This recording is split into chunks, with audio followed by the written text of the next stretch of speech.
kid, I used to be terrified. Doctor Who'd come on, I'd hide. What's that all about? I've worked on Doctor Who, done stuff for Doctor Who. Well, I'm Steve Hollins, and this is my strange workshop where I make all kinds of weird stuff. Anything strange, anything unusual, things usually what people can't get hold of. They come to me and say, can you make this?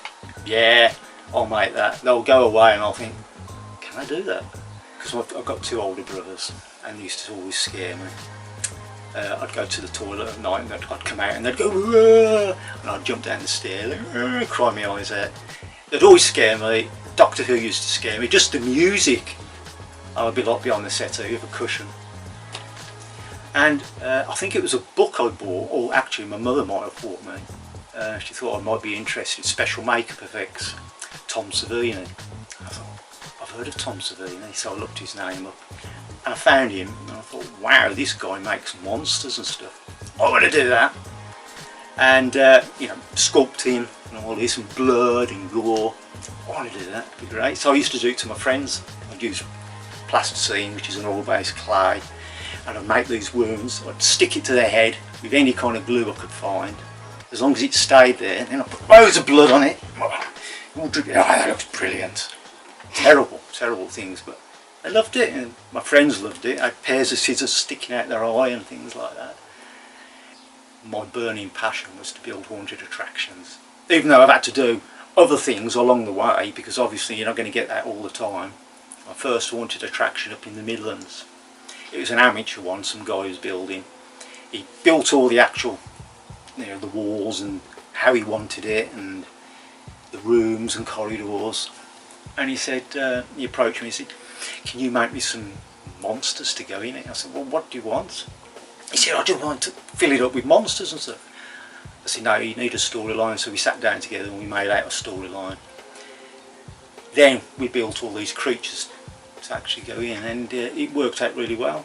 I went to Disney World, went to the Haunted Mansion there, and I was like, I want to live here. I wanted to stay and live there in the haunted house. But I wanted to know how it worked. You see, from a child, my dad used to bring home stuff from his shop, things that were broken, cassette players, you know, radios, tape, you know, anything like that. So I pull it apart, find out how it worked, and try and put it back together. Sometimes it was like, bin, it's not going to go back together. But then I started actually repairing them. Yeah. And my dad was like, wow, if I sell that, you can have the money off it. Brilliant, quid's in here. I saw the haunted attraction in the States, and I thought, I need to know how they did all the effects. And then I found out how to do them myself, so now I can reproduce them. Dremel with a extended end like this. These, I couldn't live without these. They are so useful. You know, it's like the alien there. When it comes out the mould, you've got all flashing all over it, and you've got to trim it off, and you've got to get into these awkward little places. My favourite film is The Thing. I actually, if I could, if it was possible, I'd love to live in that film. If you need any teeth, okay. I've done lots of teeth. Mine are alright for now. I've repaired a couple of mine, glued them in, super glue. Works, lasts a couple of months. I'm a dentist, so I've got no choice. Really? Yeah. Yeah. Can I have a look? They're not there anymore, are they still? That on there. Oh yeah, On there. There's a little one at the top there. I don't know if you can see that. yeah. Nicely done. Thank you. I built a coffin this one time. It was a Victorian coffin. It took me a while to build it because I couldn't get one. I'm not very good at woodwork, but I did it. You know, if there's any gaps and things, I'd fill it. Nobody can see that. Put some cloth over it. Lined it all with velvet, purple velvet.